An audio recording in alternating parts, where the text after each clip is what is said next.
നമസ്കാരം, നൗഷറാണ്. തേവലക്കരയ്ക്ക് പോകാൻ വേണ്ടി ഇങ്ങനെ പോയിക്കൊണ്ടിരിക്കുന്ന വഴിയാണ് കേട്ടോ. ആ സമയത്താണ് ഞാൻ ഇവിടെ ഒരു കാഴ്ച കാണാണ്ട് ഒരു ചേച്ചി ഒരു കുഞ്ഞുമായിട്ടിരുന്ന് ലോട്ടറി കച്ചവടം ചെയ്യുന്നത്. ചേച്ചി എന്താ കൊച്ചിനെ കൊണ്ട് ലോട്ടറി കച്ചവടം ചെയ്യുന്നത്? ജീവിക്കാൻ വേറെ മാർഗ്ഗമില്ലാത്തതുകൊണ്ട് കുഞ്ഞിനെ നോക്കാൻ വേറെ ആരും ഇല്ലാത്തതുകൊണ്ട് കുഞ്ഞിനെ നോക്കാൻ വേറെ ആരും ഇല്ലാത്തതുകൊണ്ടാ? വേറെ ആരെങ്കിലും ഉണ്ടോ വീട്ടിൽ? വീട്ടിൽ അമ്മയുണ്ട്, ഒരു മോനുണ്ട്. അപ്പൊ ഹസ്ബൻഡ് ഉണ്ടോ വീട്ടിൽ? പടങ്ങിയിരിക്കുകയാണല്ലേ? ജീവിത സാഹചര്യങ്ങൾ വേറെ ഒന്നും ഇല്ല അല്ലേ? അതുകൊണ്ടാണ് കൊച്ചിനെ കൊണ്ട് വന്ന് ലോട്ടറി കച്ചവടം. ഞാനിപ്പോൾ ശരിക്കും പറഞ്ഞാൽ ഇപ്പോൾ ഇവിടെ നല്ല മഴയായിരുന്നു. ഈ മഴയത്ത് ചേച്ചി ഇരിക്കുന്നത് കണ്ടിട്ടാണ് ശരിക്കും ഞാൻ പറഞ്ഞ വന്നത് കേട്ടോ. ഉണ്ടല്ലേ, ഒരു കുഞ്ഞു മോളാണ്, 2 വയസ്സേ ഉള്ളു പ്രായം. ആ കുഞ്ഞിനെ കൊണ്ടാണ് ജീവിക്കാൻ വേണ്ടിയാണ് ആ ചേച്ചി ഇവിടെ വന്നിരുന്ന് ഞാൻ ലോട്ടറി കച്ചവടം ചെയ്യുന്നത്. എവിടെ ചേച്ചി താമസിക്കുന്നത്? തെക്കുംഭാഗത്തില്ലേ? നമ്മളെ കൊണ്ട് ചെയ്യാൻ പറ്റുന്ന ഒരു സഹായം നമ്മളാണ് ഇപ്പം തന്നെ ചേച്ചിക്ക് ചെയ്തിട്ടുണ്ട് കേട്ടോ.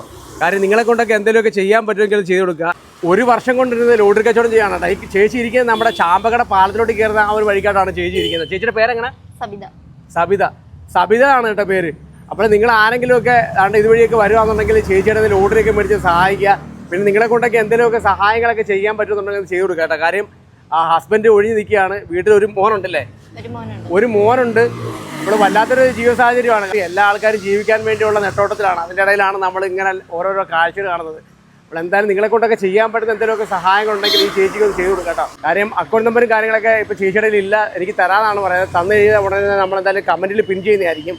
നമ്മൾ ഇതുവഴിയൊക്കെ പോകുന്ന ആൾക്കാർ കണ്ട് ചേച്ചിയെ കാണാമെന്നുണ്ടെങ്കിൽ ഒന്ന് സഹായിക്കുക കേട്ടോ. കാര്യം ഒരു കുഞ്ഞു മോളായിട്ട് കണ്ട് ഇവിടെ വന്നിട്ട് കച്ചവടം ചെയ്യുന്നത് നിങ്ങൾക്ക് കാണാം. കാര്യം എന്തെങ്കിലുമൊക്കെ ഒരു നിവൃത്തി ഉണ്ടെന്നുണ്ടെങ്കിൽ തീർച്ചയായിട്ടും ആ ഒരു കൊച്ചു മോളായിട്ട് വന്ന് ഇവിടെ വന്നിട്ട് കച്ചവടം ചെയ്തില്ല. കാര്യം വല്ലാത്ത അതാണ് ഓരോ ആൾക്കാരുടെ അവസ്ഥകൾ കാണുമ്പോൾ ശരിക്കും പറഞ്ഞാൽ വല്ലാത്ത ഒരു എന്താണ് കാണുമ്പോൾ തന്നെ നമുക്കൊക്കെ ഒരു വിഷമമാണ്. എന്തായാലും നിങ്ങളെ കൊണ്ടൊക്കെ പറ്റുന്ന ഒരു സഹായം ഈ ചേച്ചിക്ക് ചെയ്ത് കൊടുക്കട്ടെ, ഇതുവഴി പോകുന്ന ആൾക്കാരൊക്കെ.